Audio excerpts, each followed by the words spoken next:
No te duele lo que tu pareja hace, te duele lo que activa en ti. ¿Estás amando desde la conciencia o desde el abandono que viviste? Nos enseñaron que el amor debía sentirse seguro, pero nadie nos explicó por qué a veces amar se siente como ansiedad, como miedo. Porque un mensaje sin responder puede doler más que una despedida. Esto es Charlas Incómodas, el espacio donde dejamos de romantizar el amor y empezamos a entenderlo. Porque el amor no duele, más bien lo que duele es lo que el amor revela. Así que bienvenidos a este episodio en donde nos está acompañando nuestra queridísima psicóloga Liz Aguilar, que a mí me emociona mucho, porque ella es parte del Centro de Desarrollo Psicológico y Educación Emocional, en donde somos más de 7 psicólogas, en donde nosotros queremos compartir con ustedes, sí desde la psicología, pero también, como el nombre lo dice, desde una charla incómoda donde vamos a empezar a hablar desde la realidad. Ojo aquí. Nosotros, aunque vamos a hablar de casos, hoy sobre todo de casos del tema del amor, no vamos a hablar de casos de nuestros consultantes, porque algo que nosotros cuidamos muchísimo es el tema de la confidencialidad de cada una de las personas que se atiende con nosotros. Así que vamos a estar hablando ya sea de nuestro propio caso o de casos inventados simple y sencillamente para poderles darles ejemplos. Así que bienvenidos a esta charla incómoda para crecer. El tema que hoy vamos a hablar es un tema, híjole, desde el nombre, este tema quiero compartirles que Liz es quien lo puso a la mesa, porque pues estamos en febrero, se está grabando esto en febrero, esperemos ya compartirlo más tarde el día de mañana. Pero ¿por qué este tema, Liz? Me gusta mucho el tema, Eli, porque en nuestra vida siempre vamos a cruzarnos con personas con las que tenemos relaciones amorosas, ¿no? Relación romántica. Y es bien importante ver por qué nosotros nos relacionamos con ellas de la forma como nos relacionamos. Me pareció muy bonita la invitación que nos hiciste, que decía que nosotros no nos relacionamos desde el amor, sino básicamente desde la herida. Fue algo que fuimos aprendiendo, obviamente esto es desde la etapa tan pequeños, nuestros primeros cuidadores nos enseñaban a través de sus formas cómo era el amor, cómo nos podíamos vincular y cómo poder amar también nosotros. Entonces yo en mi vida realmente creo que este ha sido un desafío, un reto que he pues abrazado con mucho amor, porque siento que es lo que me ha permitido entender muchas cosas. Y sé que me faltan muchas por entender, aunque nos dedicamos no a la parte psicológica, pero sé que es maravilloso este camino y me gustaría mucho que compartiéramos a todos los que nos escuchan pues los aprendizajes que hemos tenido y cómo poderlos apoyar en esta parte relacional que es tan importante.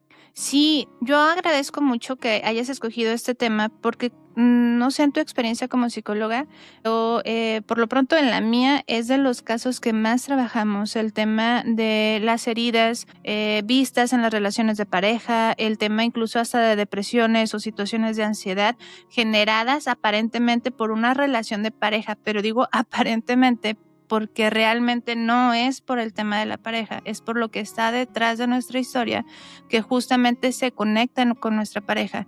Entonces, algo que también quiero hacer como un poco de hincapié antes de comenzar es, vamos a hablar de temas que sí son desde el área de psicología, porque pues al final Liz es psicóloga, su servidora soy psicóloga, pero no queremos que los conceptos que les vayamos a dar vayan a ser una forma para que ustedes desde ahorita digan, ya, lo que dijo esa psicóloga es lo que yo soy y ya me voy a empezar a etiquetar y entonces yo tengo eso. No. Lo ideal sería que fueran un proceso terapéutico y que esto lo vieran solamente como una guía en donde me permite ir abriendo cada vez un poquito más los ojos o esa venda que no me deja ver, que es aquello que realmente estoy sintiendo y que tiene una solución. Entonces, sí los invito, por favor, no se vayan a etiquetar, no se vayan a autodiagnosticar y les invitamos, claro, a que vayan a un proceso terapéutico, ¿va? Entonces vamos a arrancar con el tema, si te parece, Liz. Claro. Me encantaría iniciar con una pregunta. Me gustaría que fuéramos brutalmente honestos. ¿Realmente la persona con la que hoy estamos, con la persona que hoy nos acompaña en la vida, en esta parte romántica, relacional, amorosa, sentimos un amor? ¿Sentimos que es amor, que nosotros estamos con esa persona por amor o sentimos que estamos con esa persona por el miedo a perderla? Es decir, sentimos que ese viene desde la libertad o viene desde un miedo. Creo que esa es una Es una primer pregunta, ¿no? Muchas veces pensamos que el amor es eso, pero el amor no tendría que sentirse de esa forma. Y en ocasiones no solamente sentimos miedo, también sentimos ansiedad, angustia, mucha desesperación e incluso hasta podemos llegar dentro del amor aparente a sentirnos confundidos y no en un espacio seguro. Entonces esa pregunta que tú haces es como muy importante porque desde ahí vamos a identificar si realmente estamos amando o estamos repitiendo algo ya conocido desde nuestra historia, algo que nos es familiar. Quizá no de manera consciente, pero cada vez que vayamos hablando de este tema nos vamos a dar cuenta que la situación en la que pudimos haber estado antes con alguna pareja o incluso hoy, Liz, o sea, incluso hoy en alguna relación actual, habla de nuestra historia más que de nuestro propio presente. Entonces sí, hay un modelo que se llama, de hecho nosotros lo trabajamos aquí en este centro, que es el tema de la teoría del apego, ¿verdad, Liz? Sí. Esta teoría nos parece fundamental, que todos deberíamos conocer el tipo de apego que nosotros desarrollamos, o que se desarrolló, ¿no? Para nosotros desde que éramos niños. Sea que lleváramos un proceso terapéutico o no, porque es importantísimo. Esto habla de nuestro autoconocimiento. El saber, por ejemplo, este sistema de apego, que tiene un bagaje muy amplio y nos habla no solamente de un tema como romántico, como yo me apego a las personas, sino también es un sistema biológico de sobrevivencia. Es decir, cuando yo era niño, cómo yo entendí la cercanía de mamá y de papá, ¿no? Cómo yo entendí que esa relación de amor se iba a dar. Muchas veces, en muchos de los casos que nosotros tenemos en consultorio, pues hay muchas personas que no pueden dejar a sus parejas, aunque tienen relaciones muy tóxicas, relaciones que obviamente no son sanas. ¿Por qué? Porque es la forma conocida del amor. Es la forma conocida del amor, ¿no? Ese amor se siente como un caos, se siente como un torbellino, se siente como adrenalina, se siente como que me hace vibrar, pero es lo que yo conozco. Entonces, si de niños yo tenía una situación así, en donde mi papá, mi mamá me cuidaban de una forma que me hacía sentir como insegura, como a veces expectante, no ansiosa, porque a veces me regañaban, pero a veces me abrazaban, pero a veces eran violentos, pero a veces me protegían, entonces era como muy impredecible. Ese caos que nosotros aprendimos, en realidad es algo que se fue haciendo seguro para nosotros o conocido. Sin embargo, obviamente a lo largo de la vida nos vamos relacionando con personas con las que vivimos esa misma adrenalina y ese mismo caos. Entonces, algo muy bonito que en esta teoría del apego nos refuerza es que el cerebro no busca amor, el cerebro busca seguridad, pero Sí. es la seguridad de lo que nosotros aprendimos que era el amor. Ahí no sé qué quieras tú comentar, Eli. Sí, y justo ahí es en donde empieza a ver el tema de los problemas, porque como tú lo dices, el cerebro no busca amor, el cerebro busca seguridad. Entonces, ¿por qué diríamos, cómo que el cerebro no va a buscar amor? Es que el tema del cerebro es que cuando nosotros somos pequeñitos, por eso a mí me encanta el tema de la teoría del apego, que esa no la creó ni Liz ni la creé yo. El autor es John Bowlby. Él nos enseña que desde que nosotros estamos en nuestra primera etapa de la infancia, de la adolescencia y en algunos momentos con algunas situaciones como muy significativas en nuestra historia de vida, ¿qué es lo que sucede? Nosotros vamos creando nuestros primeros significados de vida. Entonces, con nuestros cuidadores, con nuestra mamá, con nuestro papá y por ejemplo, en nuestro caso, si somos hermanos, yo soy hermana menor, entonces quienes tengan hermanos menores, quienes tengan hermanos mayores, también sus hermanos mayores forman parte de este grupo de cuidadores. La manera en la que yo fui tratado, la manera en la que yo empecé a recibir amor por parte de ellos, va a ser la manera en la que mi cerebro empezó a sentir una aparente seguridad porque empezó a generar lo que iba a ser conocido para la persona. Entonces, esto es muy preocupante, porque digo, y me atrevo a decir preocupante, porque entonces, si yo no me preocupo como mamá, si yo no me preocupo como papá, por cómo mis hijos están recibiendo el amor que yo les estoy dando, si lo están recibiendo de una manera segura o lo están recibiendo de una manera en regaños, en golpes. Yo quiero que mi hijo se supere y que saque mejores calificaciones, pero entonces la manera en la que lo hago es en la manera en la que yo lo conocí, en la manera en la que a mí también me educaron, porque no es que nuestros padres sean malos, sino que con las cosas que agarraron en su mochila, las herramientas que ellos agarraron en su mochila. ¿A qué me refiero mochila? Lo aprendido en su historia de vida. con eso que traen ahí cargando de toda su historia de vida es con lo que ellos empezaron a cuidarnos, empezaron a criarnos. Entonces, si nuestros padres recibieron humillaciones, si nuestros padres recibieron golpes, si nuestros padres recibieron esta parte de frialdad ante el contacto afectivo, eso es lo que a mí probablemente me dieron si no lo sanaron ellos. Entonces, desde ahí yo ya empecé a crear algo que se le llama el concepto del amor. Mamá y papá son mis vínculos, es el primer vínculo con el que yo empecé a conocer también. Si mamá y papá se trataban de alguna manera, si mi mamá era cariñosa con mi papá, si mi papá era agresivo con mi mamá, si mi papá era demandante con mi mamá, si mi mamá era sumisa con mi mamá, yo también desde esta otra mirada, o sea, una cosa es el apego y la otra cosa es los vínculos. Entonces, desde esta otra mirada yo también iba diciendo, ok, mi papá era frío conmigo, mi papá me regañaba, mi mamá estaba presente conmigo a veces, pero a veces no porque tenía que ir a trabajar y cuando llegaba del trabajo a veces llegaba de muy buen humor, Liz, pero también a veces no llegaba de tan buen humor. Entonces yo ya no sabía cómo iba a llegar mamá o papá. Entonces, de acuerdo a esta dinámica en la que yo era niño y adolescente y yo estaba en este entorno familiar, es la manera en la que mi cerebro sí tenía que normalizar esto. Porque si no lo normalizaba, entonces yo iba a entrar desde muy pequeño en una situación muy depresiva. Entonces mi cerebro empezó a construir desde esta conexión neuronal de que, significado del amor es apatía, violencia, desinterés, porque así es como me aman a mí.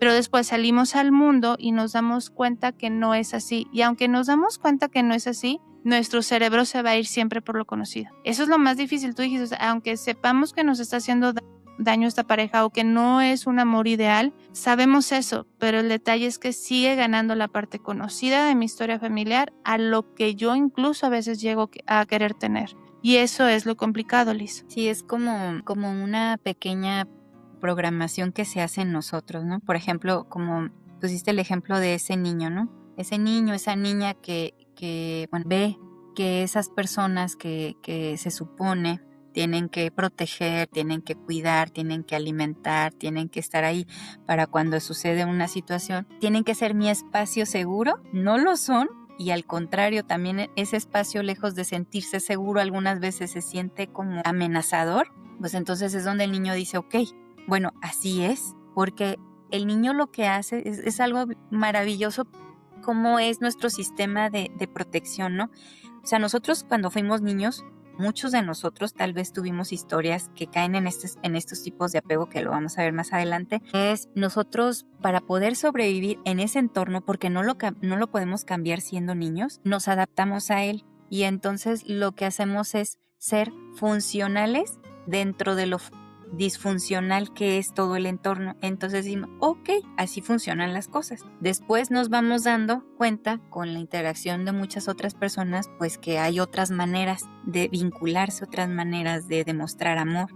Pero eso poco a poco uno lo va descubriendo, pero mientras eso pasa, eso es lo que uno aprende, como esa pequeña programación, ¿no? Sí, ay, qué fuerte lo que dijiste, porque tienes toda la razón. O sea, es como una parte magnífica de nuestra infancia, de nuestra capacidad para sobrevivir, porque en efecto, o sea, el cerebro, la primera función de nuestro cerebro, como la primera tarea o la tarea más importante justamente es esa, que nosotros podamos sobrevivir.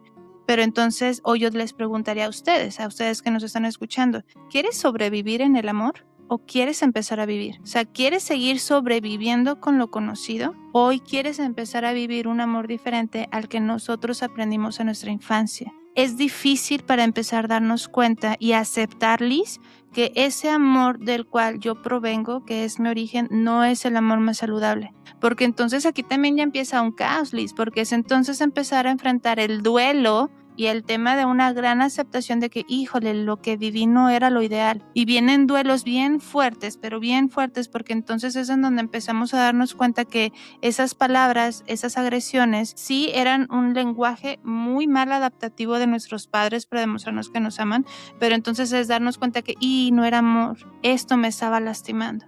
Y por eso muchas personas les es más fácil seguir repitiendo los patrones. Y luego ya nos vamos a otro concepto que se llama lealtades, que de lealtades Liz es muy buena también ella en este tema.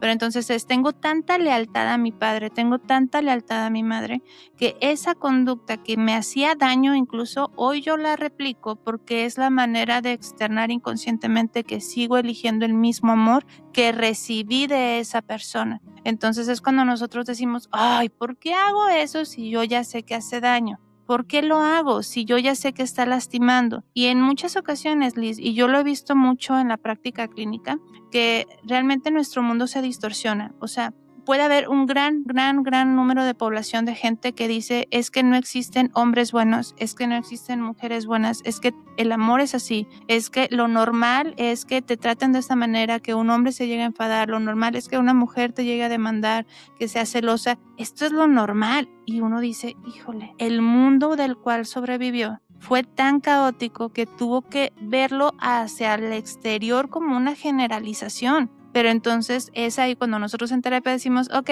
tiene muchas distorsiones cognitivas y tenemos que empezar a trabajar para que conozca el verdadero amor. Pero lo vuelvo a repetir, es llevar un proceso de duelo, porque entonces también va a ser aceptar que la forma en la que lo hicieron nuestros papás sí nos lastimó, sí nos dejó secuelas, pero que hoy las podemos cambiar. Pero no nos vamos a poner entonces en una posición de víctima. También es reconocer el entorno de nuestros papás para que ellos nos hayan tratado de esa manera. Y de esta forma ya podemos ir sanando esta parte del linaje, ya podemos ir sanando esta parte de los conceptos de amor que nosotros recibimos. Ahora sí que perdonar desde el corazón y empezar a construir una nueva vida.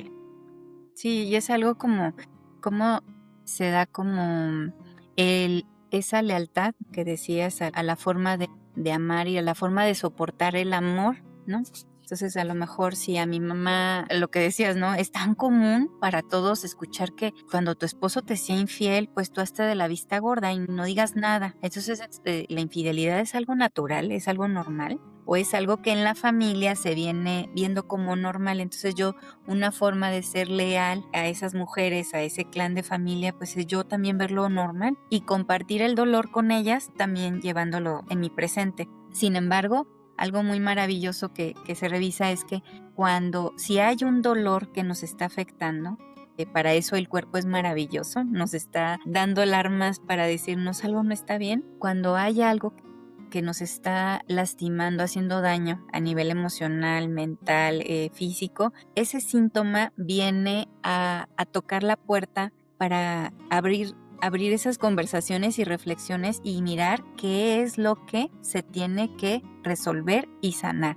Entonces, uno puede seguir siendo parte de ese clan, de esa familia, pero de una forma mucho más liberadora y sanadora para todos, porque en esa lealtad hay mejores maneras de poder ser leales, ¿no? Sí, y otras formas de aprender a vincularnos. Entonces vamos a empezar con la incomodidad de esta charla, porque en esta charla sí hablamos desde la psicoeducación, pero también hablamos desde nuestras realidades. Así que para ir entrando ya a este tema, qué mejor que compartir una experiencia. Como lo dije, nosotros no compartimos experiencias de nuestros consultantes por el tema de la confidencialidad y porque para nosotros es un tesoro que ponen en nuestras manos para ayudarles a sanar. Así que jamás lo haremos ni en nuestras charlas, ni en nuestros podcasts, ni en nuestras conferencias. Y pues creo que me va a tocar a mí exponerme frente a ustedes. ¿Qué pasa con nosotros? En mi caso, por ejemplo, cuando yo tenía 15 años, fue cuando empecé a tener mi primera relación de noviazgo un poquito más, no formal, porque no había una formalidad,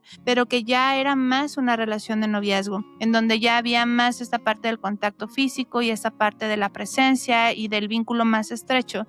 Y esto me hace recordar a una persona que nos explicaba que para una relación de noviazgo lo ideal sería que las personas empezáramos a partir de los 20 años. Y hoy me hace sentido como psicóloga. ¿Por qué? Porque cuando nuestro cerebro sigue madurando es en la etapa de la adolescencia y este cerebro, la parte del juicio, que es la parte frontal, termina madurar alrededor de los 20 años. Entonces, ¿qué sucede conmigo? Imagínense a mí, a una Eli pequeña de 15 años, hoy me veo pequeña, hoy digo, Dios mío, lo que me tocó vivir. Entonces yo empecé a andar con una persona que tenía 5 años más que yo. Yo tenía 15 años, él tenía 20 años. Si nosotros aprendemos a elegir a nuestra pareja desde la herida, hoy yo cómo lo puedo ver. En esta relación de noviazgo, en mi historia de vida, a mí me enseñaron que en el amor no debes de pedir, porque si tú pides te van a rechazar, porque si tú pides te van a abandonar. Mis papás son divorciados, entonces mi mamá nos decía, cuando estábamos muy pequeñas, récenle a Dios, pídanle a Dios para que papá regrese, que tengan la casa muy limpia para que papá regrese, no le pidan nada para que papá regrese. Entonces, ¿cuál fue el concepto del amor que yo aprendí?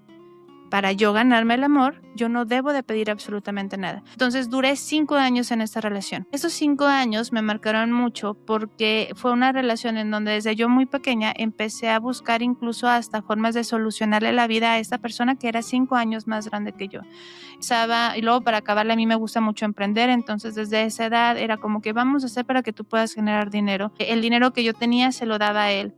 Fíjate aquí, a este grado, eso no era amor, eso era un patrón conocido, no era realmente un amor en donde yo me podía sentir libre, porque hasta incluso hoy lo tengo todavía, es un peluche muy grande, muy muy grande, que él me regaló, y los que no nos están viendo y nos están escuchando por Spotify, hice entre comillas. ¿Y por qué digo me regaló entre comillas? Porque al final yo lo terminé pagando.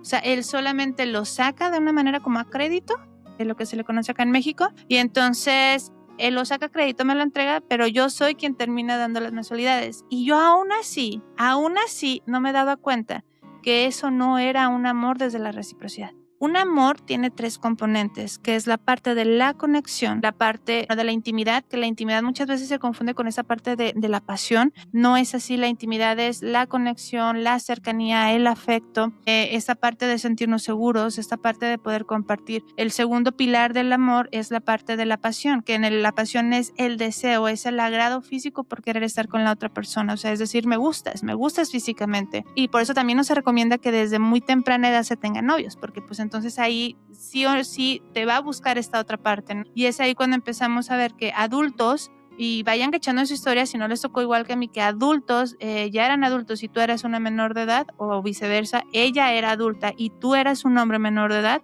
y entonces terminaste accediendo también a tener relaciones porque era parte de demostrar el amor, ¿no? Pero tú seguías siendo una persona menor de edad y una persona que estaba en una inmadurez muy, muy grande. Entonces, ¿qué es lo que sucede? El tercer componente del amor se llama compromiso. El compromiso dice, es la capacidad y la facultad de cuidar el vínculo pese a las dificultades. Y cuidar el vínculo es estar así. Ambos nos equilibramos y ambos nos vamos a ayudar. Pues en mi primera relación de pareja yo solo daba. Duré 5 años estando así. ¿Y saben qué es lo peor? Allá los que nos están escuchando y les agradecemos, podrían estar pensando, bueno, tú fuiste quien lo terminó. Pues no, él fue el que a mí me terminó. Y estuve en una depresión muy fuerte porque fue mi primer rompimiento de esa magnitud, ¿no? Entonces, y ahí uno diría, bueno, ya aprendí la lección. Pues claro que no. Yo seguía amando desde mi historia de vida. Entonces, mis siguientes parejas fueron parejas muy similares, pero después utilicé otro patrón más, porque el patrón que yo estaba aprendiendo era el de mamá.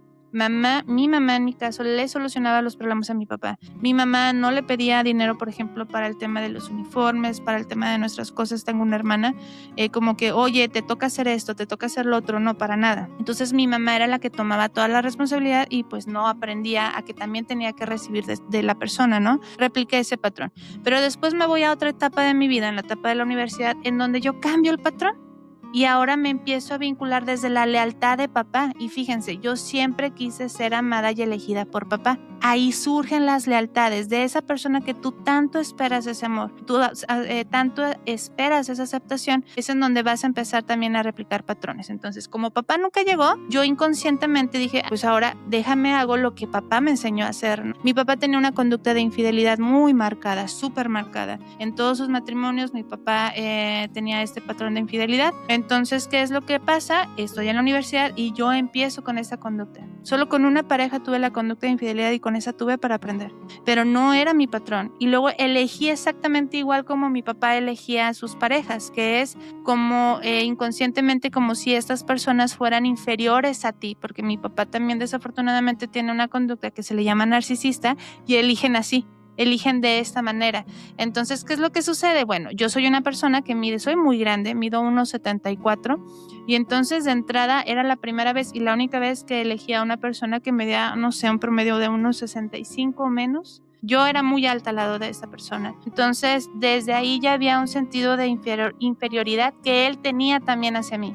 O sea, ahí nos complementamos desde la herida. Ahí sucede también esto. O sea, él necesitaba sentirse más porque siempre fue criticado por el tema de su baja estatura. Él necesitaba levantar esa parte de la autoestima. Él necesitaba comprobarle al mundo que él también podía igual que los demás. Y yo, entonces, siendo una mujer alta, ahí se complementa la parte de la herida. Pero nos complementamos para destruirnos. Fue de las relaciones más caóticas y fíjense la palabra que utilicé. Dije caótica. Mi estructura de apego hoy la comprendo porque mi primera carrera que estudié la primera carrera es de ingeniería, o sea, nada que ver con la psicología. Mi vida, igual que la de Liz, somos ingenieros, entonces igualito, después la vida nos llevó a estudiar psicología, pero entonces yo en ese momento no podía comprender lo que estaba pasando. Para nada podía comprender esto. Y entonces fue una relación totalmente caótica que llegó incluso a ser la que disparó, como ponerle un cerillito a esta estufa para que explotara mi olla express, porque fue en la relación en donde yo tuve ideación suicida. Nos hicimos mucho daño, yo le hice mucho daño a él, mis conductas le hicieron mucho daño, sus conductas a mí también me hicieron mucho daño y entonces nos estábamos destruyendo. Lo que yo no sabía y hoy puedo comprender es que yo tengo una estructura de apego que he trabajado mucho y que sigo trabajando, que se llama apego desorganizado. Y justamente esa estructura de apego desorganizado nos enseña a que nosotros elegimos desde el caos. Porque después de esta relación, fíjense aquí vienen las incongruencias y por favor todos los que están escuchando vayan cachándose, porque no se trata de escuchar como desde el morbo, se trata de que nosotros compartimos desde la vulnerabilidad para que nosotros podamos enseñarles a ustedes que ponerle voz al dolor es la manera de sanar. Hoy yo no siento pena por esto, no siento vergüenza porque lo he trabajado, incluso es algo a lo que hoy me dedico, ponerle voz justamente a lo que yo antes tenía que callar. Pero entonces, ¿qué sucede con otra tercera relación de pareja que para mí también fue muy significativa? Yo no tomo, nunca he tomado alcohol. Jamás en mi vida, tampoco me he drogado nunca. Entonces, ¿qué es lo que sucede? Pues sigo eligiendo desde el caos, totalmente desde el caos. Elegí a otra persona que era mi primer pareja que tomaba y que sí se drogaba. Entonces era como, o sea, ¿por qué estoy ahí? O sea, ¿por qué estoy ahí si yo sé que eso me hace daño? Es que en mi historia de vida aprendí que el amor hacía daño, aprendí que el amor lastimaba, aprendí que yo era la que estaba mal y los demás eran los que estaban bien. Entonces, en esta relación dura muy poco. Lo bueno, si no me equivoco, creo que duró como un año. Y después de ahí conozco, y aquí viene la incongruencia, conozco a quien es actualmente hoy mi esposo. Mi esposo se llama Diego y cuando yo conozco a Diego, él era totalmente diferente totalmente a lo que yo en mi vida, ni siquiera en mis relaciones de pareja, en mi vida había conocido. Una persona de mucha fe, una persona muy amable, muy caballeroso, muy atento, que ama desde el corazón, que ama desde la entrega. Y hoy puedo reconocerlo también una persona desde la castidad. Entonces yo dije, no, pues yo de aquí no puedo ser. Una persona que seguía manteniendo incluso hasta la castidad. Imagínense esto, ¿no? Entonces yo cuando lo conozco, ya tenía yo desde los 10 años que lo conocía y nunca lo vi como una persona viable o sea, jamás ni él ni yo nos vimos como una forma de amor. Siempre nos veíamos, también me gana 5 años y desde que nos conocemos obviamente no íbamos a sentir nada porque él era un adolescente, yo era una niña, pero conforme fuimos creciendo tampoco. De hecho, él me platicaba de, oye, yo tenía una novia, me quiero casar con esa persona, y yo también le platicaba de mis novios, fuimos muy buenos amigos, pero jamás nos vimos como una pareja hasta que los dos empezamos a sanar. Hasta que los dos empezamos a sanar y aún así yo le dije a él, yo no soy digna de ti. Fíjense lo que estoy volviendo a repetir desde mi historia de vida. Yo le decía, yo no soy digna de poder estar contigo. Y le digo toda mi historia, que aunque ya la conocía, se la vuelvo a repetir. Y él me dice algo muy importante. Me dice, yo no quiero estar contigo por tu pasado. Yo quiero estar contigo por tu presente. No me importa tu pasado, me importa lo que vamos a construir juntos. Él desde un principio, ya nos conocíamos, me dijo, yo quiero que seas mi novia para que nos casemos. ¡Pum! Se rompió todos mis patrones empezaron a romper con él.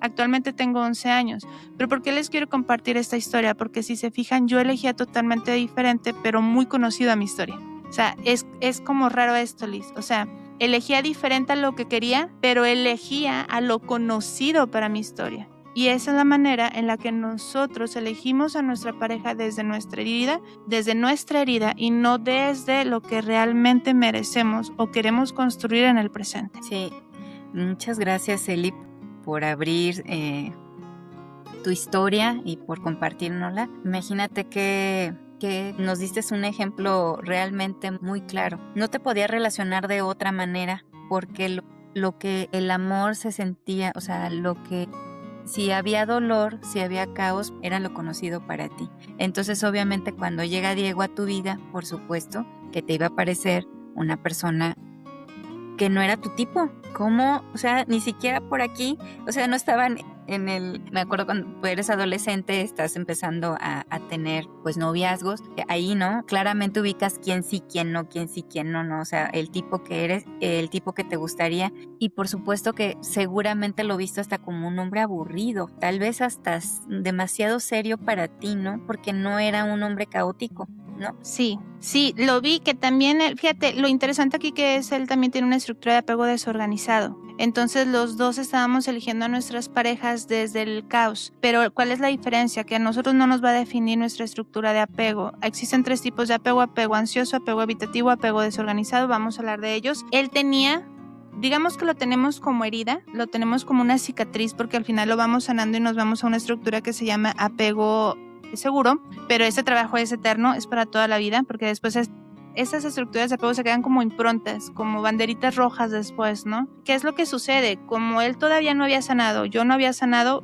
por eso no podíamos, o sea, no había manera, como dices tú, ni físicamente nos volteábamos a ver, ni en el tema de conexión nos volteábamos a ver, no nos volteábamos a ver en ninguno de los aspectos, pero hasta que él terminó con esa relación, empezó a sanar, empezó a comprender sus propios errores en la relación. Yo también, en ese momento fue como dijimos, caray, y yo empecé a verlo hasta físicamente, lo que tú dices, oye, es algo muy natural, ¿no? ¿A poco desde antes no lo veías físicamente? No, ni desde antes sentía una atracción física por él, porque no era lo conocido. Existe algo que a mí me gusta mucho, Liz, se llama la visión túnel. O sea, existe para nosotros esta visión túnel en donde yo solamente veo desde lo conocido y no veo más allá de ello. Entonces, cuando a mí me dicen, Eli, ¿pero a poco de veras sí voy a encontrar una pareja buena, una pareja que me ame, una pareja estable? Y yo, sí, cuando dejes de ver desde tu túnel, lo rompamos y empieces a ver el panorama completo. Entonces, ¿qué te parece, Liz, si empezamos ahora a explicarles el tema de las estructuras de apego? Claro que sí. Bueno, tenemos 4 estructuras de apego. Apego seguro y todos los que no son seguros, que son 3. Vamos a empezar con el ansioso. Esta estructura de apego me parece muy familiar. ¿Qué podemos entender en esta estructura de apego ansioso? Es el vivir en una relación de pareja con un miedo constante. Es decir, un miedo constante, un miedo irracional a perder el amor, a perder la atención, a perder a la persona. Estas personas que viven, yo lo puedo decir que yo tengo una parte de apego ansioso, cuando tú amas profundamente, intensamente, más que el otro, obviamente su forma de amar no es como la tuya, se siente más, obviamente lo sientes más, y entonces tú realmente quisieras darlo todo en la relación, y tú ves que la otra persona pues es más mesurada, tiene otras formas de demostrar el amor, pero tú no, o sea, tú te desbordas. Este tipo de apego ansioso también genera en las personas que lo tienen mucho sobreideación, o sea, se está sobrepensando y sobrepensando. O sea, hay algo que sale de la estructura de lo que tú tenías planeado, porque también los ansiosos, pues obviamente somos personas controladoras, ¿no? O sea, tendemos al control porque no queremos perder o nos da miedo perder. Entonces, por eso estamos pensando, si hay algo que, por ejemplo, que quedan a 1 hora y no llega y no te avisó que iba a pasar por ti, pero viene tarde, pues obviamente tú empiezas a armar muchos escenarios en tu cabeza que por supuesto te llevan a generar más ansiedad. El cerebro, bueno, ¿qué es lo que pasa, por ejemplo, con este apego ansioso? Es que las personas necesitamos mucha confirmación de ese amor. Es decir, oye, pero sí me quieres, ¿verdad? Oye, pero estamos bien, ¿verdad? O sea, esta pequeña discusión que tuvimos realmente no va a mermar nuestra relación. Entonces siempre como que estamos muy ansiosos de las situaciones que mueven la relación, ¿no? Que pudieran no ser esa imagen perfecta, ¿no? Porque también tenemos muy idealizado. Aquí el cerebro de una persona con apego ansioso vive en estado de alerta constante. Por eso es que tiene esta parte de ansiedad. Y las personas que tenemos este tipo de apego ansioso no buscamos amor, buscamos certeza. Entonces es algo muy curioso. Podríamos estar demandando el amor de alguien que nos genera una relación disfuncional. Con el hecho de que la persona te confirme que te ama, tú estás tranquilo. O sea, eso da tranquilidad. Algunas de las preguntas, de las frases que se puede llegar a decir es, pues obviamente, ¿estás enojado conmigo? O sea, siempre estar validando cuál es la emoción que esta persona tiene hacia ti, ¿no? O sea, siempre quieres estar en perfecta armonía para que no sientas que lo vas a perder, ¿no? Como seguramente en la etapa primaria, cuando éramos infantes, pues obviamente sentíamos que la única forma de permanecer cerca del padre, de la madre, pues era estar siendo perfectos, controlando todo esto. Esto no quiere decir una persona ansiosa que se la pasa controlando, pues en realidad no es como un tema de manipulación, no es un tema, por ejemplo, como otro tipo de patrones, ¿no? Que se podría decir el narcisismo, la violencia y demás, sino tiene que ver con un miedo aterrador al abandono, porque esta es una herida que se tiene en el apego ansioso. Y bueno, aquí algo muy importante que me gustaría precisar y leer, dice, en el fondo, la canción de fondo de esta persona que tiene este apego ansioso es, necesito sentirme seguro contigo porque no sé sentirme seguro conmigo en la relación. Imagínense, por eso es que el apego ansioso se vuelve asfixiante en algún momento porque estás tanto sobre la persona y estás pidiendo confirmación y quieres tenerlo a él seguro, hablando de la mujer, quieres tenerlo a él seguro porque tú no estás segura. O sea, y nunca te vas a sentir segura en una relación si tú no lo trabajas. Entonces, es un apego que, pues por supuesto, sufre. O sea, es una persona que tiene un sufrimiento que lleva pues esta relación pues de una forma que no es tan gozosa, que no es armoniosa, ¿no? Porque siempre está en constante alerta. Imagínate, pensar que lo vas a perder, que vas a perder. Ese es el primero, y es el apego ansioso. ¿No se escucha, Eli? ¿No te escuchamos? Ay, gracias. Tenía apagado el micro. En la parte de la estructura del apego ansioso, de hecho, se tiene una creencia nuclear que es el amor es altamente frágil y se puede romper. Y por lo mismo se tiene esta necesidad constante de validación, de los detalles, de una hiperactivación porque cualquier cambio que vea en su pareja le va a generar una angustia. Y como tú dices, viene de su historia de vida. O sea, es solo cuando con mamá y cuando papá yo estaba bien, era porque yo hacía bien las cosas. Entonces, si yo veía que mamá hacía una cara de algún gesto de desagrado, lo primero que iba a pensar de niño es, híjole, ¿qué hice? Y de hecho son los que tienen que estar adivinando, son los que incluso llegan a tener algo que es una distorsión cognitiva. De hecho, aquí las tengo, que es el filtro mental, que es el donde dicen, no, lo que yo digo es lo que es. O sea, no me fijo si la otra persona puede ser otra cosa porque tenían que aprender a adivinar. O sea, era lo que tú dijiste, Liz, me encantó al inicio de este capítulo, que es aprendieron a sobrevivir desde la ansiedad, buscando la validación del otro, buscando la perfección, buscando los detalles, buscando tener el control de todo para que el amor siempre esté presente. Y como obviamente desde una estructura de nacimiento en donde papás estaban presentes, sí, pero no siempre estaban como deberían de estar, entonces ellos aprendieron que su bienestar emocional dependían de los papás. Dependían si de papá estaba feliz, de si papá llegaba y le reconocía el tema de algo de la escuela, si papá llegaba y jugaba, y entonces ahora esa dependencia antes de los papás, ahora la trasladan a una dependencia hacia la pareja. Entonces, si se van cachando en alguno de estos, por favor, lo vuelvo a repetir, algo que decimos mucho en este centro es no se etiqueten.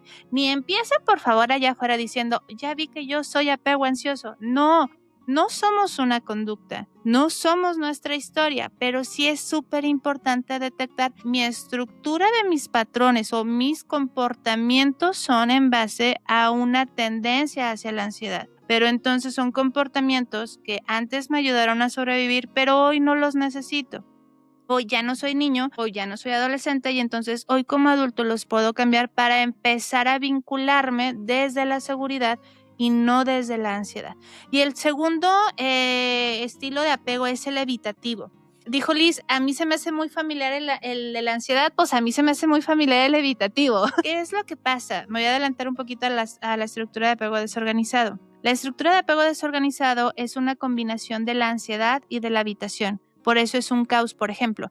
Es muy fácil bueno, más o menos, para nosotras las psicólogas, ir detectando el tema de los patrones. Cuando ya es un patrón de ansiedad es muy fácil porque vamos viendo patrones similares dentro de la misma rama.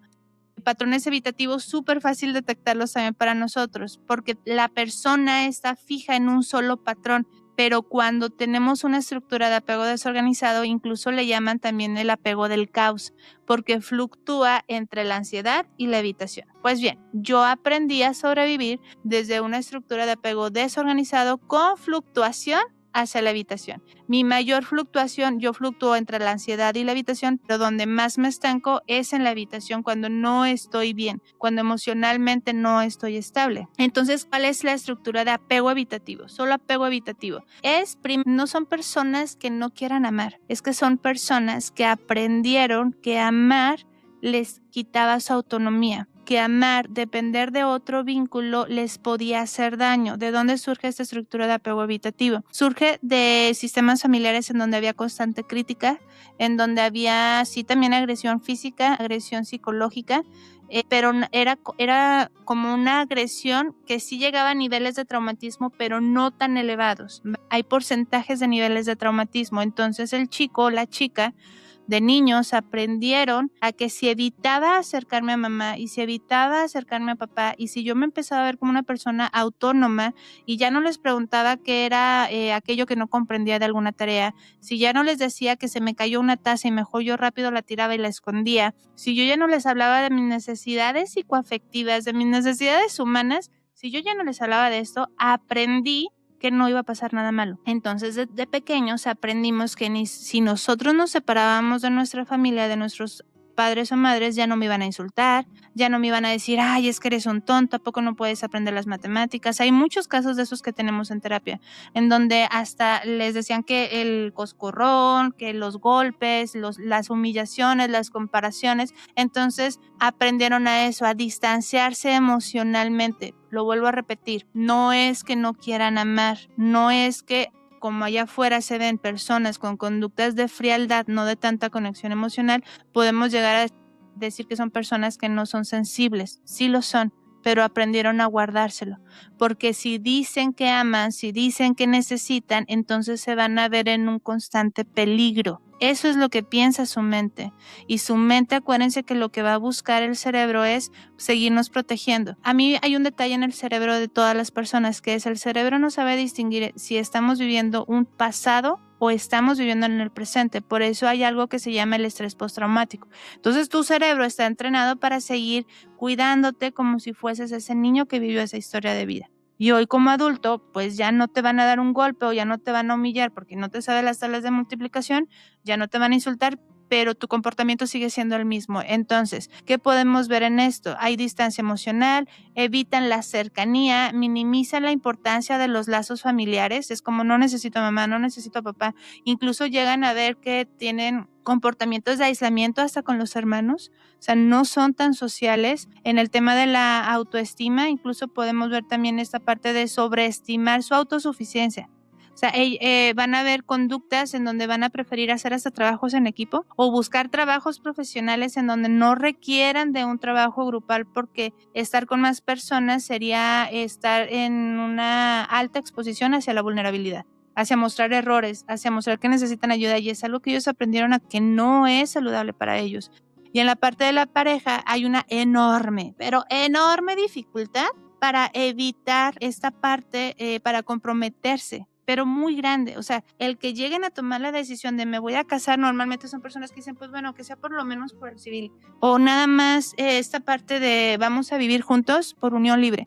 Porque comprometerse es exponerse a sus vulnerabilidades. Es sentir que ya no son libres, es sentir que no se pueden ir en cualquier momento, aunque amen a su pareja. Pero aprendieron esto, aprendieron, acuérdense, a tener como una barrera en medio de quien aman, para que no los puedan lastimar. Y entonces también hay una gran dificultad para mostrarse vulnerables ante sus propias necesidades como adultos. Yo les digo, pónganse a ver en un funeral y van a ver personas que están como muy serenas, como personas muy tranquilas, muy reservadas, que incluso hasta les cuesta mucho trabajo recibir esta parte de los abrazos del pésame. Es como, hasta te dan la mano, ¿no? Es como, no me abraces. Probablemente, ojo, no los etiqueten, no digan, ya vi, entonces es esto, no, pero probablemente tiene rasgos de conductas evitativas. Y en la parte de las relaciones profesionales también los podemos ver como lo que les decía, que prefieren, esta parte de trabajos independientes, evitan el trabajo en equipo, hay distanciamiento emocional, no tienen tantas amistades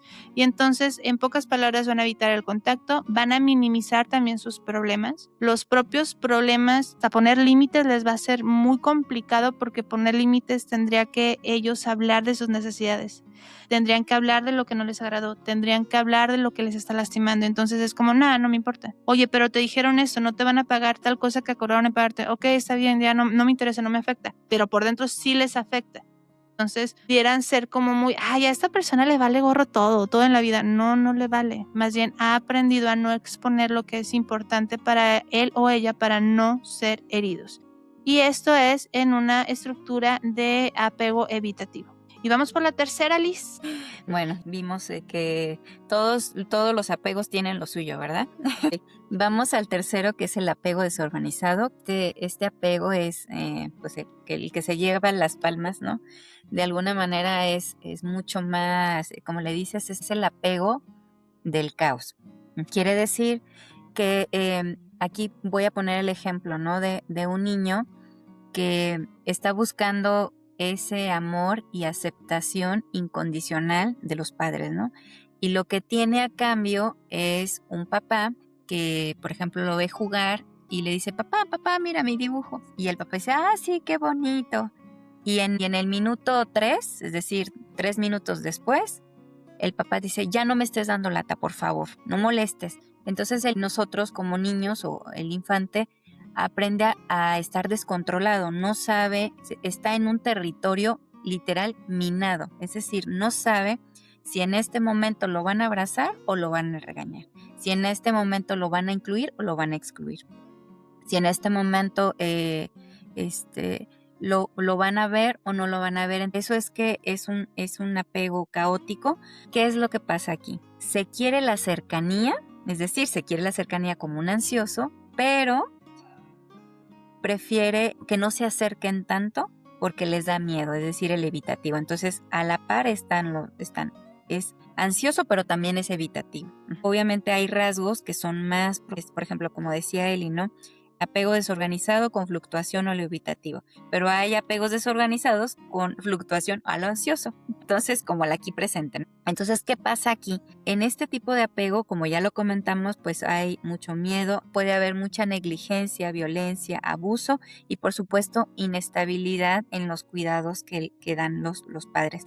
Y entiéndase los padres o cualquier figura de apego, cualquier figura que nos da ese cuidado y esa protección cuando estamos pequeños, pero también podría ser que, por ejemplo, haya casos donde no fuiste criado por tus papás, por alguna situación, porque tus papás murieron, porque quedaste a cargo de la abuela, de los tíos, incluso hay hasta manifestaciones, obviamente también maestros llegan a tener incluso vinculación de este tipo de apegos porque son cuidadores también, ¿no? Cuando están pequeños. Entonces, ¿qué es lo que nos indica este apego? ¿Cómo se vive? Fíjense, muy bien. Quiero, pero no confío. Qué fuerte, imagínese, quieres a la persona, pero en el fondo de ti no te alcanza para tener confianza. Es algo que limita mucho porque no puedes ver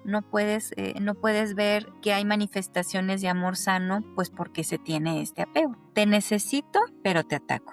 Es decir, sí, pero no. Si me amas bonito, sospecho.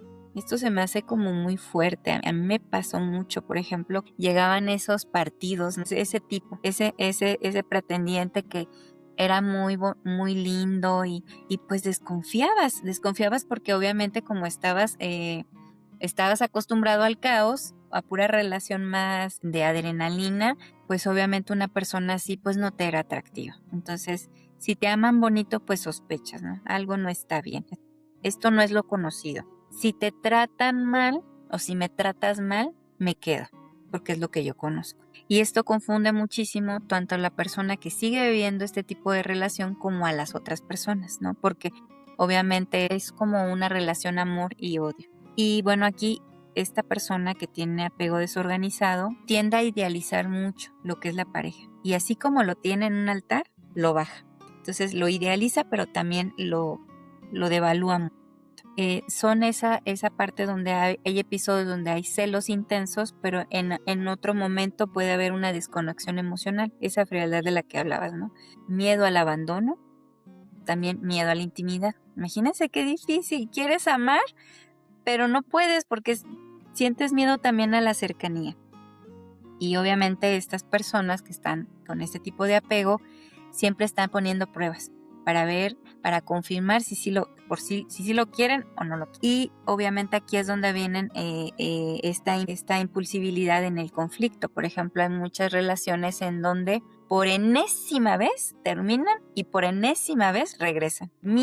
Primero lo bloqueas, luego lo terminas y luego vuelves. Entonces, ojo, cuando ustedes ven que hay relaciones en donde está este patrón, pues obviamente es algo que no es lo natural. No tendría uno por qué terminar y volver con la persona tantas veces. Este es el apego desorganizado y es, como decíamos, el que se lleva la joya de la corona por tener tanta implicación, ¿no? Pero ahorita Eli les va a hablar de un apego también muy bonito, que es al que todos deberíamos de ir encaminados, que es el apego seguro. Sí, yo sé que ya hemos mencionado 3, que uno diría, ok, entiendo que nacen por mi historia de vida, pero entonces ya estoy condenado a seguir manteniéndolos. No. Nosotros, es bien difícil encontrar una persona sí existen, pero es muy difícil tener conocidos con esta estructura de apego seguro. ¿Por qué? Porque implica que entonces en su dinámica familiar sus padres ya habían sanado. Sus padres ya habían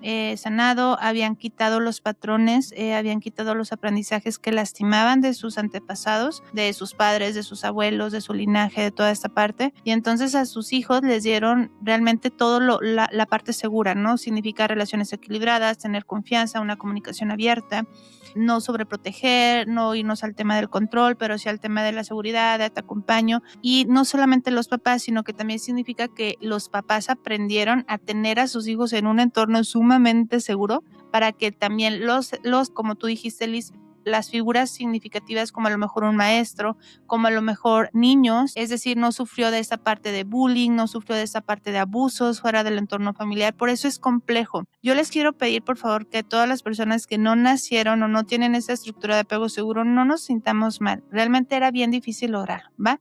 Pero entonces ya estamos condenados a no tenerlo. Nosotros hoy en nuestra edad adulta podemos ir a ello, merecemos ir a ello. ¿Es fácil? No. Si somos honestos, no, porque primero tendríamos que tener el compromiso con nosotros mismos y tenemos que tener estas charlas incómodas en donde reconocemos aquello que nos daña, donde reconocemos aquello que ya no queremos repetir, pero entonces ir a la raíz, sanar la raíz para que nosotros podamos trabajarlo. En terapia cognitivo-conductual se le llamarían las creencias nucleares. Todas aquellas creencias, aquellas situaciones que yo veo como una totalidad, como un merecimiento, como esto es lo único para mí, necesitaría aprender a modificarlas, a ponerles nuevas narrativas. Entonces sí se pueden lograr. ¿Y a dónde nos iríamos? A una relación con nosotros mismos en donde hay una autoestima sana, en donde hay confianza, en donde existe esta validación de nuestras propias habilidades, en donde hay una aceptación personal incluso desde nuestros defectos. Como todo ser humano vamos a tener defectos, pero una persona desde una estructura de apego seguro puede decir, ok, sí, hoy yo me siento bien con mis propios defectos. La relación de pareja, ¿cómo se va a ver? Va a haber intimidad, va a haber confianza mutua, va a haber equilibrio, va a haber un manejo saludable de los conflictos. No se van a ocultar nada, sino van a poder aprender a exponerlos y encontrar soluciones. También en las relaciones de la parte profesional van a ver una gran mejoría porque entonces voy a poder ahora ya trabajar desde una parte colaborativa. Imagínense, si antes yo tenía una estructura habitativa, hoy he sanado, pues hoy ya me doy cuenta que yo no era la persona aislada, yo no era la persona que no iba a ir a las reuniones de celebraciones en el trabajo, que yo no era la persona que iba a estar siempre sola en el comedor, sino que más bien hoy he dejado de ser un patrón, he dejado de ser una conducta. Yo les digo en consulta y se emocionan mucho cuando lo están viviendo y es, oye, si tú has pensado que siempre ha sido esto, pero también siempre quisiste estar en esa mesa con esos compañeros hablando y sentirte cómodo, pues es que eso es lo que puedes hacer. Entonces aprendes a buscar apoyo cuando lo necesitas, aprendes a confiar en el entorno, ya no está en una hiperactivación. Y van a empezar a modificarse también tus conductas, porque entonces tú ya vas a aprender a expresar tus necesidades sin sentir que te van a atacar, sin sentir que te van a lastimar. Vas a poder tener una escucha activa para mejorar tus vínculos relacionales en todos los aspectos y vas a poder también lograr responder con empatía. Esa parte de responder con empatía en un apego seguro es muy importante, porque la empatía de una u otra manera fue la que tú no llegaste a percibir en tu historia de vida, porque no empatizaban con tus necesidades. Pues hoy ya sanadas vas a poder generar tú esto. Entonces, ¿por qué me encantó esta charla? Porque sí es reconocer que mientras nosotros no sanemos, mientras nosotros no trabajemos en nosotros, vamos a seguir nosotros eligiendo desde nuestra herida. Incluso Ailis, dentro de, por así decirlo, las agrupaciones de los tipos de pareja, existe uno, a mí me llama mucho la atención, y se llama pareja colusionada. Relaciones de parejas colusionadas son en donde tienen como un perfil muy similar, ya sea una estructura de apego evitativo, o sea, ambos son evitativos, ambos tienen conductas ansiosas, o ambas, peor aún, tienen conductas desde la desorganización, entonces desde el caos. ¿Qué es lo que sucede? Llega esta frase donde dicen, queremos estar juntos, pero no podemos estar juntos. Queremos separarnos, pero no podemos separarnos. Y ahí es en donde decimos, entonces, ¿en qué momento voy a aprender a elegir desde el amor y no desde lo conocido, no desde el miedo, no desde lo que mi cerebro aprendió que era lo normal y que era lo que yo tenía que seguir manteniendo? Entonces, esta charla para nosotros es como muy importante para que podamos ir abriendo los ojos y limpiándonos nuestros lentes nublados de estas distorsiones cognitivas que han estado muy presentes con nosotros. Y pues no nos queda más que compartirles un ejemplo práctico, un ejercicio chiquito de lo que pueden hacer, no nada más para que se ubiquen hoy en donde estamos parados, sino también para irlo cambiando. Liz, ¿qué ejercicio pudieran empezar a hacer ellos? Sí, el primero sería que podamos identificar cuál es el apego.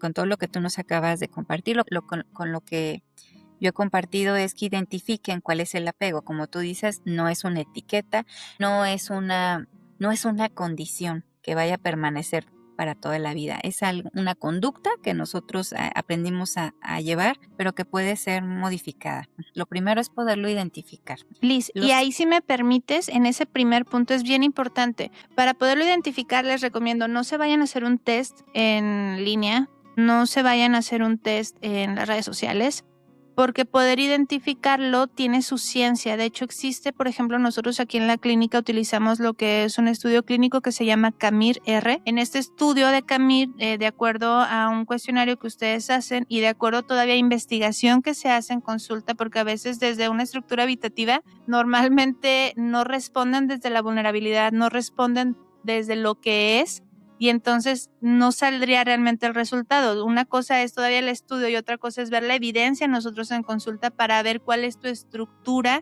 con la que tú aprendiste a sobrevivir. Entonces, la manera correcta de aprender a identificar cuál es nuestro patrón de comportamiento frente a los estilos de apego es solamente yendo a terapia. De veras, no hay un test, no hay algo que nos diga tú tienes esto. Y si se van a un lugar en donde le dicen tú tienes eso sin saber todo tu contexto de vida, sin investigar realmente a profundidad, salgan corriendo de ahí, porque yo les digo mucho en consulta, nosotros hasta como psicólogos no leemos mentes, no tenemos una bolita, una esfera para ver tu pasado. Nosotros aprendemos a identificar patrones desde lo que ustedes nos comparten, desde las realidades que ustedes nos permiten ver. Entonces necesitan un apoyo para poder identificarlo. Como nada más una gran observación, no se vayan a las redes sociales a identificar cuál es su estructura de apego. Pidan ayuda, por favor. Gracias, Sí. Liz. Sí, no, muchas gracias, Eli. Y bueno, para todos los que nos escuchan y han tenido la oportunidad de revisar lo que nos da los resultados de un estudio CAMIR, es impresionante qué tan a profundidad puede ir, ¿no? Y es un estudio realmente muy sencillo de hacer. Ojalá que tengan la oportunidad en algún momento de poderlo llevar. Lo primero es poder identificar cuál es el apego. Lo segundo sería en esta parte del autoconocimiento, o sea, ya que sé cuál es el apego, poder identificar cuáles son esos triggers o cuáles son estos detonantes. Cuando yo estoy en observación, yo me puedo dar cuenta de qué fue aquello que me hizo explotar tanto, por qué fue que detonó esta parte de la angustia o de esta ansiedad. Es decir, fue el silencio, fue una mirada, fue una evitación, fue una crítica, fue un rechazo. ¿Qué es exactamente? ¿Cuáles son esos detonantes? Obviamente para cada una de las personas pues van a ser diferentes, pero coincide obviamente de acuerdo a los apegos. Entonces, ahí es algo muy interesante porque cuando yo puedo identificar qué lo está detonando, por supuesto que puedo yo regularme, que aquí viene la tercera parte, cómo yo puedo autorregularme. Si yo ya sé que el tema del silencio de mi pareja, cuando yo le mando un mensaje y no me contesta, yo ya sé que esto va a detonar esa parte de ansiedad, ¿no? Estando en un apego ansioso, ¿no? Esta parte de ansiedad. Entonces, identifico que es cuando yo no tengo respuesta de él o cuando me ignora, por decirlo así, o aprendido así. En ese momento, esta autorregulación es no responder de una manera automática. ¿Cuántos de nosotros en algún momento de esta historia de aprendizaje en la vida nos bajamos del coche enojados o colgamos el teléfono porque no, ¿sí? Entonces este es un tema de impulsividad, este es un impulso. No reaccionemos desde esta primera condición que es como este impulso irracional, sino como dicen contemos hasta 10. Es decir, hagamos una pausa y tratemos de conectar con lo que estamos sintiendo y algo fundamental que me gustaría identificar que estamos teniendo una reacción vieja a una situación del presente, como tú decías. Estamos reaccionando igual desde hace 30 años, 25 años, 20, 15, 10 a una situación actual. No es esta situación actual realmente no es lo que está generando esa problemática que me duele, ¿no? Cuando yo me doy cuenta de eso, cuando obviamente esto es con el tiempo, ¿no? Cuando uno va a terapia, esto poco a poco uno lo puede ir identificando. Entonces, no actuar desde la impulsividad y autorregular, o sea, hacer esa conexión. Y realmente cuando uno va haciendo este trabajo interno de manera muy personal y también acompañado de un terapeuta, uno se da cuenta de dónde proviene. Uno se da cuenta de que esto no es algo de hoy, sino es algo pasado. Y cuando yo ya tengo esa conciencia, es que yo ya puedo reaccionar de una forma más consciente, más racional. Es decir, no lo hace mi cerebro reptiliano ni el límbico, es decir, ni la parte emocional. No reacciono desde el impulso, no reacciono desde la emoción desbordada, sino desde la conciencia, o sea, desde aparte del cerebro racional. Entonces, yo creo que, y sobre todo, como ya lo comentó Eli, busquen ayuda. Realmente todos deberíamos de tener un proceso de acompañamiento y de terapia, todos, porque en realidad todos tenemos muchas cosas que mejorar en nuestra vida, porque el propósito es vivir con una libertad mucho más genuina, con una paz mucho más sentida, con una felicidad no por microdosis, sino una felicidad más estable, un gozo en lo que está pasando de momento a momento. Entonces creo que esto lo puede facilitar mucho un acompañamiento terapéutico. Y vaya que nosotros tenemos en terapia desde hace años, o sea, nosotros seguramente nunca vamos a dejar de estar en terapia porque esto es algo que nos va manteniendo también como en curso. Claro, y sí, honestamente, como dice Liz, nosotras que somos psicólogas, de hecho en el centro, quiero aclarar un dato también que es curioso, pero es hermoso. Ahí hasta combinó o rimó. La mayoría de las psicólogas que estamos atendiendo juntas en esta comunidad que se llama Centro de Desarrollo Psicológico y Educación Emocional, no sé, coincide, el mundo es así, que la mayoría teníamos otra carrera, otra profesión.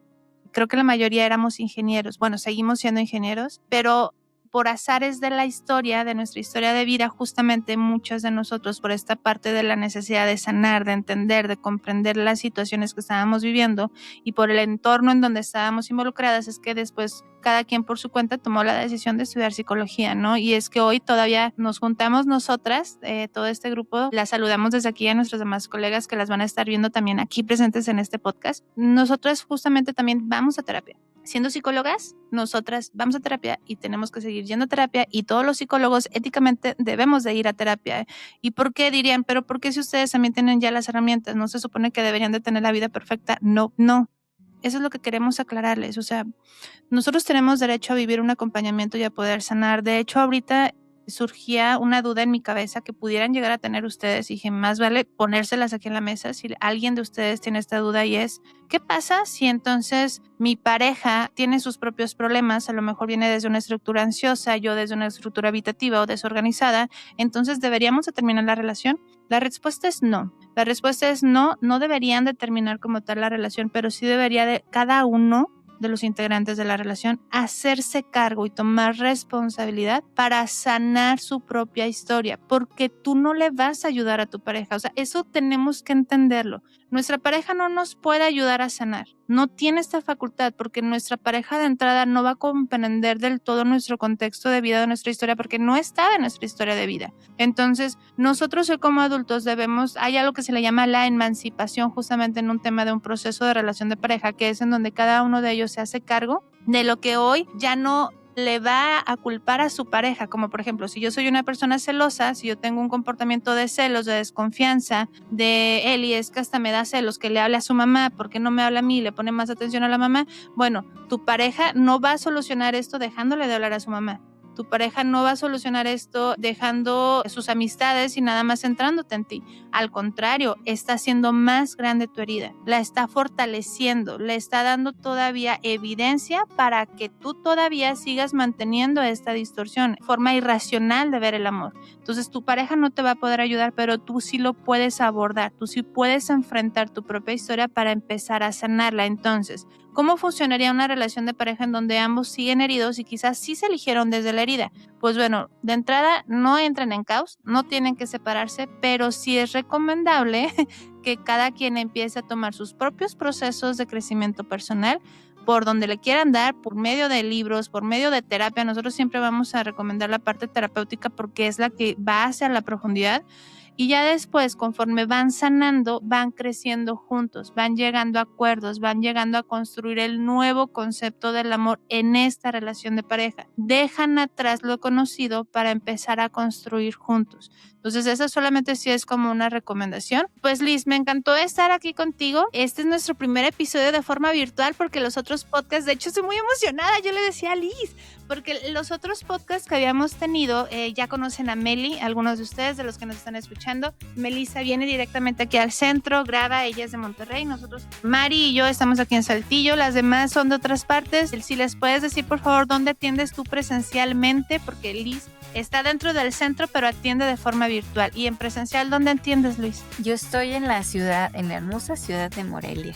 Aquí para todos los que nos escuchen y que tengan la oportunidad, la necesidad y las ganas de tener algún tipo de acompañamiento, con mucho gusto. Yo estoy en Morelia, sin embargo, pues como todas, estamos también atendiendo en todas partes de México y de muchos otros lugares que se requieren. Entonces, con mucho gusto yo represento aquí en Morelia. Sí, incluso tenemos también consultantes de Latinoamérica, de otras partes del país aquí de México. Justamente queremos abrir estos espacios para ustedes. Y ya para ir cerrando, queremos nada más que recuerden que Charlas Incómodas está, sí, para incomodarnos, pero para sacarnos de esta área de comodidad, porque cuando nosotros le ponemos voz a ese dolor es cuando vamos a poder empezar a sanar. Así que Liz, muchas gracias por acompañarnos en este episodio, primer episodio virtual, esta parte de la tecnología.